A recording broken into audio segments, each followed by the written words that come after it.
Okay, I should probably address the elephant in the room. Cool tapestry, right? So this may come to a surprise, absolute bonkers fact, but I'm somewhat of a music fan myself. And I wanted to start making videos again, and I wasn't sure what to do, so I decided I'll make a video about something that I know a lot about. Like an insane amount. Like a psychotic amount. Like, oh my god, what is wrong with you? And that is Mr. Bungle! Woo! Yeah! I love the band itself. Most specifically, I love their self-titled album. It is... I get speechless talking about it, honestly, because I think it's such an amazing album. And by the way, before you jump into the comments and type something up with your greasy fingers talking about how like, oh, the self-titled isn't their best album, the band didn't even like making it because it was all their old music and they wanted to do something new. First of all, you think you can't say that because what has the band been doing since 2020? Oh, they're completely rebranding based off of their first demo? Get a grip. My first introduction to this album was my dad, so shout out my dad. One day we were going on a little drive and he was like, if you like Primus, you will like this album. And I was like, okay. And he put it on and like, it was insane. Like my brain was just like, I'm gonna make this my entire personality now. It was just like nothing I've ever heard before.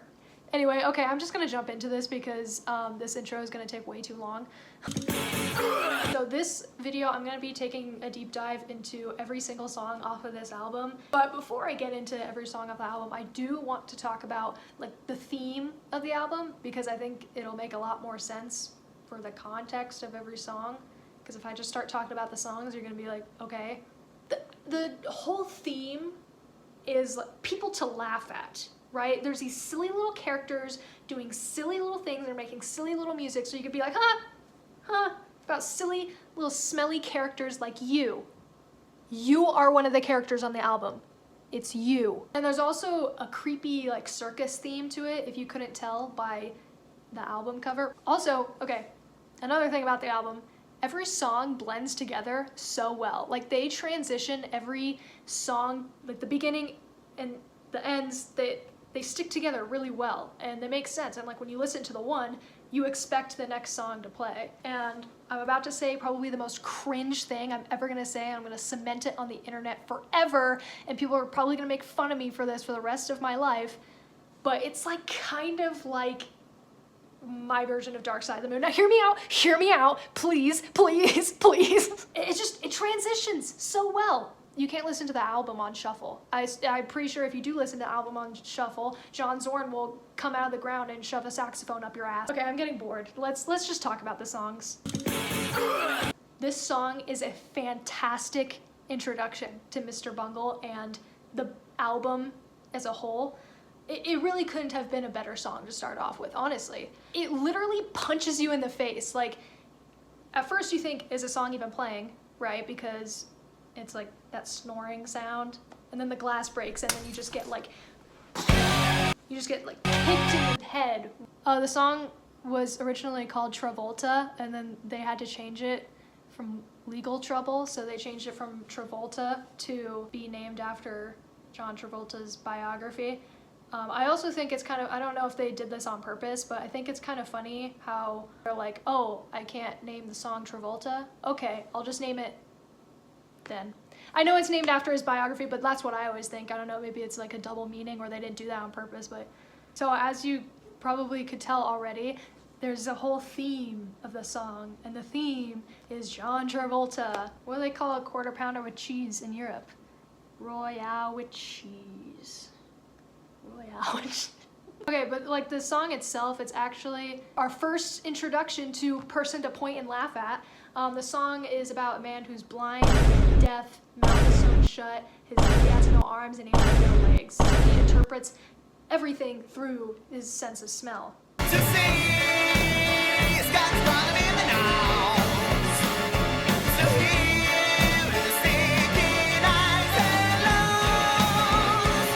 the two themes of John Travolta and Mutilated Man. I have my own theory on what I think this song is actually about. Just listening to it off the bat, you're like, oh, this guy just passes the time by thinking of he's all these celebrities. Or his mouth won't shut, his toe streaks his butt, because he's Strickler and Swayze and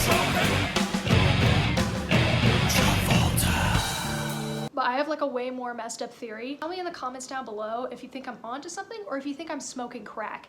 I think this man with no arms, no legs, blind, deaf, mouth sewn shut, this man is John Travolta. Okay, I think maybe, I don't know, somehow he was mutilated by the Church of Scientology or something. Am I allowed to say that? I guess I'll find out. It's kind of a messed up theory, but I think based on the whole John Travolta thing, like, why else would it? I don't know, I think that just makes more sense than it being like, hey, let's make a song that like kind of is like about John Travolta, but it's also about, you know, I think it makes more sense. I don't know, let me know your thoughts or if I'm just crazy. Well, it certainly isn't an album without a society song. According to Genius, it's about the desensitization to society and slowly growing deaf to how stupid and unrealistic the standards and expectations are that society puts out there. I do really like the slow to fast to slow switches that they do in the song. I mean, really the entire band kind of does that for a lot of their songs. They really make every song unpredictable. But I think it's really unique to this track because of the deaf theme. Like, oh, the song is getting quieter, like I'm slowly growing deaf. And then, oh my God, it's so loud, I'm literally gonna go deaf. My favorite part of the song is the like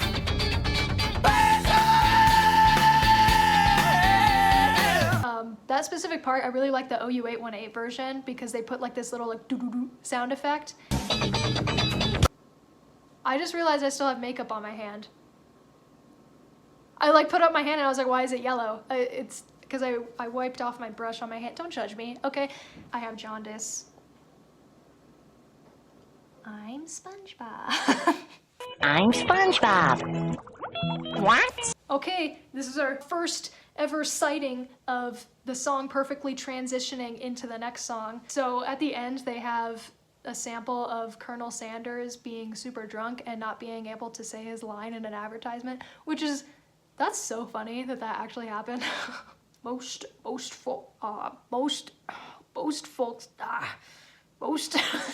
Hey guys, editor Alexia here. I just realized that I talked about a cool transition and I was explaining the Colonel Sanders sample, but I realized that I never actually went into why that's a good transition into the next song.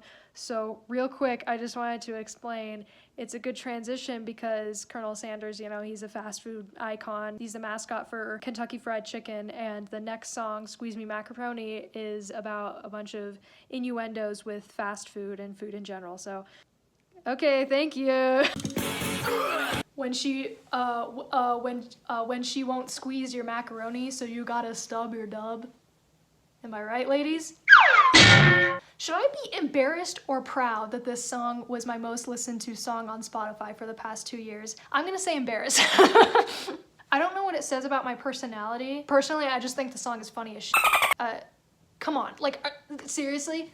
I'm sorry, you're telling me you can't listen to this song because it's not about the hardships of society or fitting in or, ooh, my girlfriend broke up with me, I'm so sad. No, stop taking yourself so seriously and listen to a song about fast food. And I don't mean that as a sentence enhancer, I mean that as the verb. Yeah, that's literally what the song is about. This is also like a great example of the talent that it takes to make a song like this. I mean, say what you will about Mr. Bungle, honestly, love it or hate it, they're talented people, and I think it's especially shown in this song. Like, you know, there's fast bass, there's rapping that's really fast. I mean, try rapping it as fast that Mike does.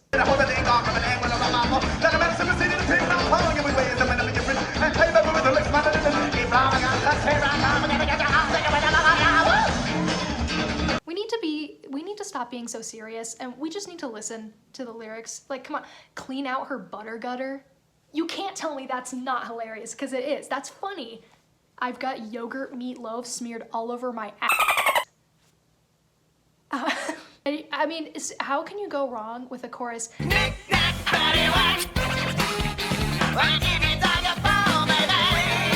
That's so... Ugh, these cats are in. Cool transition alert. At the end, you can hear a sample of a guy saying Festival, carnival. Fucking carnival, man. and then the next song is like just kicks you in the head with a creepy circus theme. I mean, Genius says it's another society song about how things are darker than they seem, you know, like a carousel and a circus. Oh my god, it's so fun, but like, ooh, it's kind of creepy. I always laugh to that one part where there's like puking and then like moaning.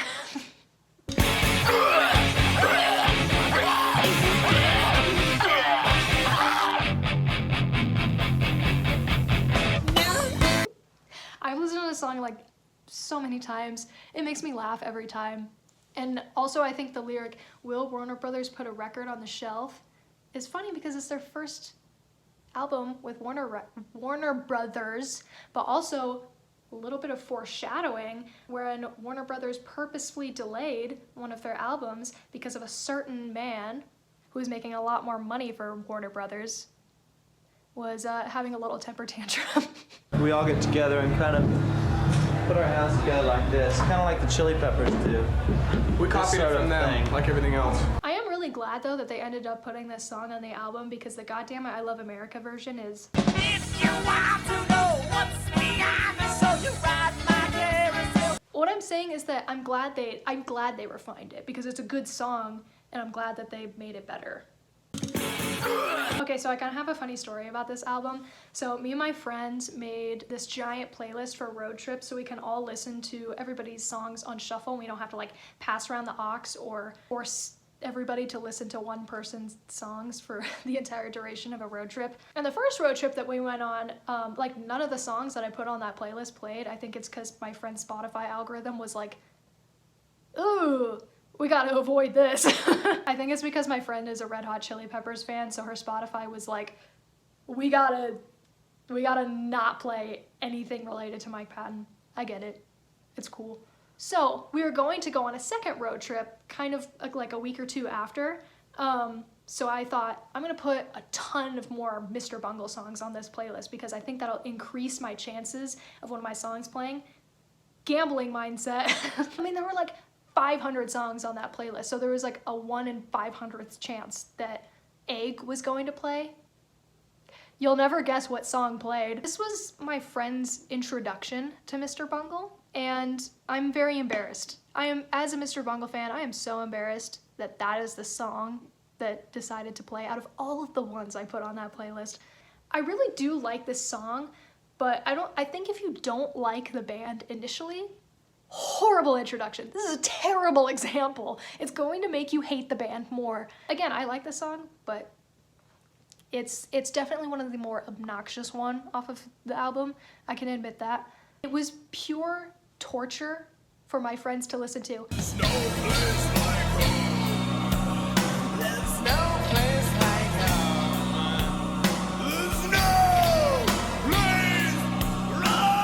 We're just over and over, and not to mention the end of the song, it's like 2 to 3 minutes of just background noise, and that's hard to listen to, and I forgot about that part of the song when that song played, because I was spacing out, and my friends made a comment about how the song just won't end, and I was like, you can skip this part. Since then, I've been trying to convince my friends to please give this band another chance, and I don't think it'll ever happen. Okay, all right, let's talk about the song itself real quick. You know, eggs are like a general symbol of life and death and fertilization. Mr. Bungle is like, ooh, what if we take this theme and we just make it gross? We just make it as to the extreme level as possible. Thanks, Mom! All right, let's take a break from the society jokes and all the disgustingness, okay? I swear, this song better play at my funeral. I'm putting this in my will. The song is about the guitarist Trey Spruance, his dog, who passed away, and it's kind of like a tribute song. It's also kind of like about how dogs perceive life differently than we do. And Cat, my kitty, is right there. And side note, I want whatever effect pedal Trevor Dunn has in that one part, because it's just like, ooh, it scratches that itch, man. Ugh. what a great bass line too. I think it's, you know, it's a nice breather from the album, you know, like it's kind of like, it's right in the middle of the album. It's like, okay, let's just take a 5. Okay, so we're jumping right back into chaos. I just want to put this out there, and this may be controversial, but if you don't find the lyrics, "It's not funny, my ass is on fire," to be hilarious, you are not a fun person. It's not funny, my ass is on fire.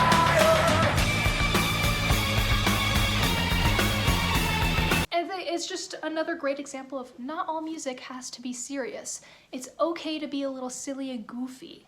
But if you do want to take some of it seriously, I think, I'm not sure if this was on purpose, but personally, I think them repeating redundant over and over and over is like kind of a nudge to the music at the time being redundant. So they just made it into their own chaotic way. Are you hearing this? What year are we in? Forgive me, but Wolf Mother, you suck. Beep, beep, beep, beep, beep. News bulletin. Flash, flash. Fred Durst is stupid. I don't even have to say it. You got ears. Larry, what do you think of Chicago? Sorry, I was about to. Just like the song suggests, this song is chaotic and frantic. I couldn't find much about what it's about, but I think it's kind of like, hey, here's this funny character, his ass is on fire, laugh. Other than quote unquote, this song is usually one that I play for people who have never heard of Mr. Bungle, because first of all, it jams, but also like it makes people laugh, and it's like, ha ha ha. I've never listened to a band that's like so unserious. And like, again, it jams. Every instrument, the singing, the sample, all of it is just on 10. And I love noise and chaos and like a ton of stimulation when it comes to music. So that's why, like, that's particularly why I like this song.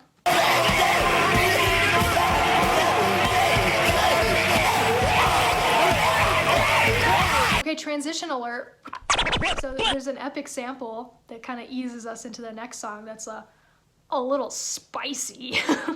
That was cringe. I'm sorry, everybody who watched that. Tangent, but they found this sample back in the OU818 days, which was in the 80s, which means it wasn't easily accessible like it was now. Like now you could just like turn safe search off and look up Mr. Bungle and just be like, oh, look at that. There's an adult film where this lady says Mr. Bungle in it. Isn't that funny? So you see, Mr. Bungle, film's up your whole campaign. But it wasn't like that in the 80s, so it kind of makes me think, I don't want to think about this, by the way, before you make any assumption. I don't want to think about this, but how much did they watch to find that, you know? Like, were they just like, was one of them watching something and then they were like, that's my band. Again, I don't want to think about it. It bothers me. It does.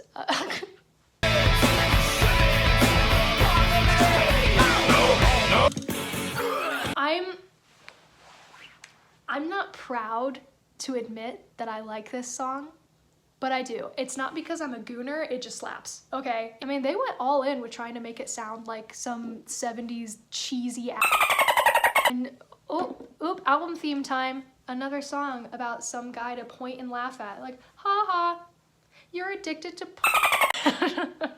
I mean, it's about some guy who only enjoys women in magazines and films because he has an actual addiction. He can't enjoy anything in person. It's sad. That is a real thing, by the way, so recognize it, get help if you need it. It's okay to laugh at it. I know it's a real struggle, but the whole thing is like taking these serious topics and being like, laugh. We don't need to be so, life sucks. Let's be like, haha, life sucks, am I right? I especially like the brass instruments in this song. I think they're so big and it ties the song together really well, honestly. And I especially like how you can hear them a lot better on the OU818 version. The whole song makes me blush. Every time I hear the beginning, I am like lightning quick with skipping the song if somebody else is in the car with me, because I can't let anybody know, anybody who's not a Mr. Bungle fan, they wouldn't get it, and that's okay. Like, I'm not saying like, y'all just don't get it. Like, no, like, it's gross, and that I would have to be so defensive about it and be like, no, like, without all like the samples, like, you have to listen to the song. So I think it's just better to skip it. Personally, I think it transitions well. They don't have like a sample at the end of it to like, you know, mesh it like Dark Side of the Moon style. But I think it's just like the titles, you know, like the girls of Love is a Fist, like, oh, love. Controversial opinion warning. I kind of like the OU818 version of this song better. Hear me out. I know. Boo all you want, I know. But I like that the OU818 version is a lot more playful than this one, because the playfulness, it like juxtaposes with the theme. And the theme is a lot heavier, you know, like about being in love with violence. I'm not sure if it's like specifically domestic violence. It doesn't really say in the lyrics, but just like being in love with being a psychopath, you know what I mean? It's a heavy theme and it's horrible, but like the silliness on OU818, I think it contrasts a lot better than the album version, because I think the album version plays a lot more into the dark theme of it. I'm not saying I don't like the album version, because I do, but I just think the OU818 version is a little better. I don't know, my opinion. What I do like about this version is, again, how hard it is to listen to it.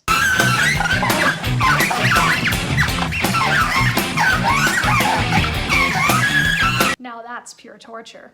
Sometimes after a long day at work, I just need to unwind with an auditory lobotomy. Okay, back to topic. The end of the song features the really famous sample that everybody knows Mr. Bungle for, pretty much, which is that 1950s PSA to teach children good manners. We just talked about violence, and then now we're like, okay, kids, remember to wash your hands and comb your hair before you go to lunch. It's so innocent, which is like it's perfect, right? It contrasts so well with like this gross and not innocent album with the innocence of being a kid, and you're like, oh, I just need to focus on having good manners, you know? In the puppet show, Mr. Bungle came to the boys' room on his way to lunch. He looked at his hands. His hands were dirty, and his hair was messy. But Mr. Bungle didn't stop to wash his hands or comb his hair. He went right to lunch. And like the song ending with, he wouldn't want to be like Mr. Bungle, is perfect. Because it's like, man, you would not like to be like anybody on this album, especially the next guy. Well, the song title perfectly describes the theme, which is a guy who died from gooning. It's our very last person to point and laugh at before we finish the album. A brief summary about the song is about a man who died of asphyxiation, and he accidentally killed himself living out his fantasies. Guys, this album is about fictional characters. Or is it? I actually started getting into this song just recently, and I've been listening to... Okay. Anyway, I only started getting into this song recently, and I've been listening to this album for a while. I don't know, I just always thought it was kind of meh, but I just sat down and I actually listened to it, and I was like, I get it now. It's clicking, it's clicking. Peek, peek. Feel free to peek. Cause I mean, the bass line, oh!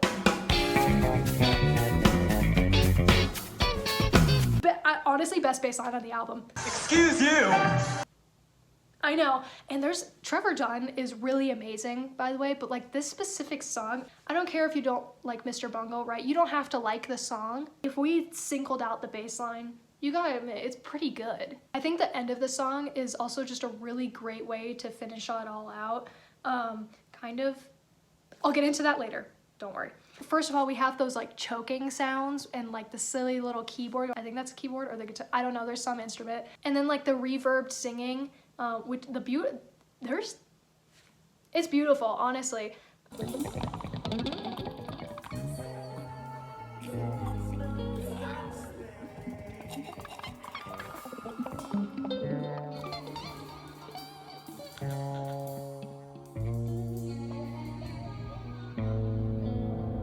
it sounds so eerie. And I think that's what makes the song just so wonderfully disturbing, is like the way that it finishes, you kind of feel like, ugh, you know? And then it finishes off with like that classical music, which again is an excellent choice because it's like a little breather after you finish the album.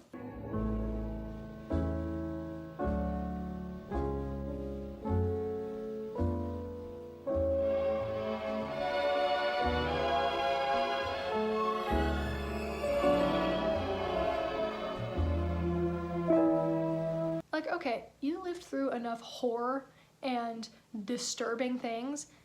Let's just chill, all right? Let's calm down for a minute. And like, I think that's what they meant to do, right? But at the same time, I think that's what makes it a little bit more disturbing of a finish. Sounds kind of weird, but like, let me explain here.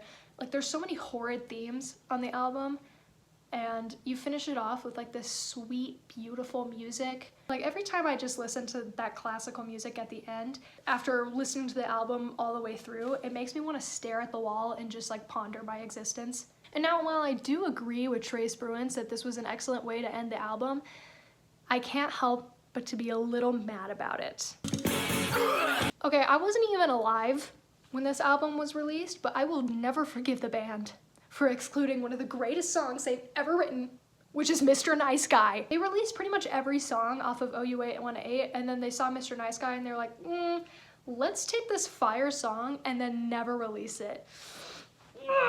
First of all, the song still fits with the entire theme of the album, you know, haha, point and laugh at because this guy's kind of a douchebag. And I think what the song is about is even more relevant to this day, which, like, how would they have predicted that? But still, I think it deserves more attention, and it would have gotten more attention if they put it on the album and didn't keep it unreleased. So, as you may have figured out by now, the song is about a nice guy, right? An incel, which, like, with the internet, come on. We all need to listen to this song, I think.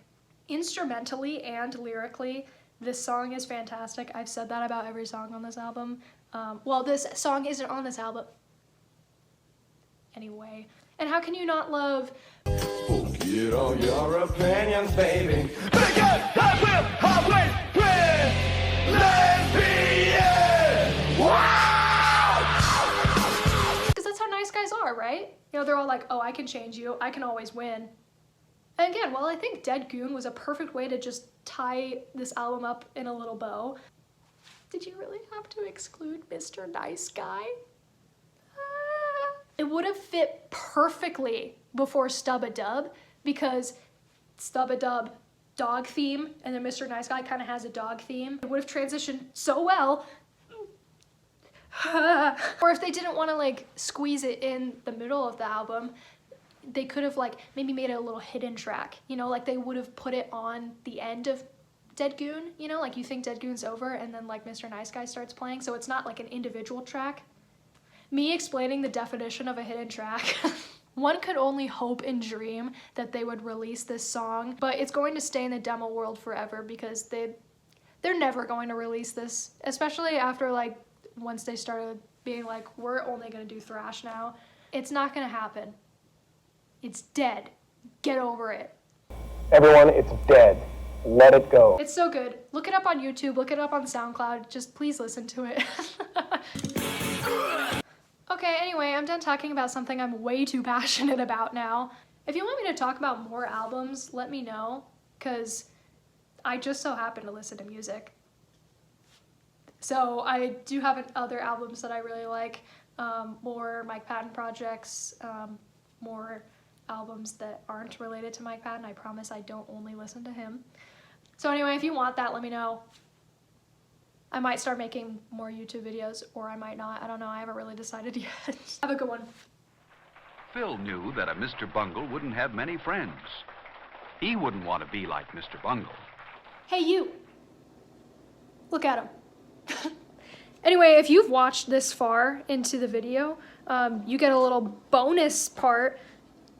I just recently finished a painting of Mike Patton, so if you would like to go like that picture, it's on my art account on Instagram at quesowater_art. I post art on there like that. But yeah, I'm really proud of it. I think it turned out really cool. And so self-promo.